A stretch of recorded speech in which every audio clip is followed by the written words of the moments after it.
আমার গোবিন্দের এই অপরূপ বেশ দেখার জন্য আজও তার ব্যতিক্রম হয়নি। ভগবান কৃষ্ণ যাচ্ছেন, পথের দুই পারে সকল ভক্তরা দাঁড়িয়ে আছে, কেউ কেউ পথের মাঝে ফুল ছড়িয়ে দিচ্ছে। আবার গোবিন্দ যখন যাবে এই ফুলের উপরে তার পদ চরণ ধুলি করবে, সেই চরণ ধুলি যেন আমরাও পাই, সেই ফুলের প্রতি আমার ভগবান যাবেন। সবাই দর্শন করছেন ভগবান, তিনি সখাদেরকে নিয়ে গেলেন বৃন্দাবনের বনে, গিয়ে সকল সখাদেরকে বললেন, সখা এসো, আজ আমরা সবাই বিনোদ খেলায় মত্ত হই, আর নবম দিনাঙ্কুর আহারের জন্য সকল ধেনুবৎসকে দূর দূরান্ত বনে পাঠিয়ে দিলেন।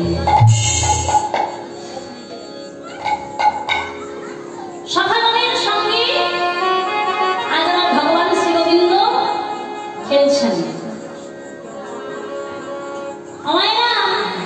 ভগবান শ্রী গোবিন্দ আজ সখাদের সঙ্গে খেলছেন। খেলতে খেলতে আমার গোবিন্দের একটা প্রধান সখা ছিল, যাকে বলা হয় মরম সখা। সখা মানে কি? বন্ধু।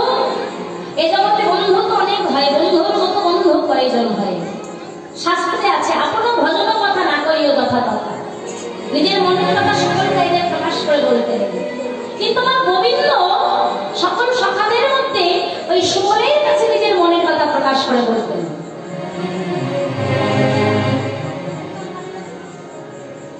আজ আমার প্রাণ গোবিন্দ সেই সুবলকে জড়িয়ে, সুবলের গলাটা জড়িয়ে ধরে সকল সখাদেরকে নিয়ে খেলছেন। ও খেলার রসে ছিল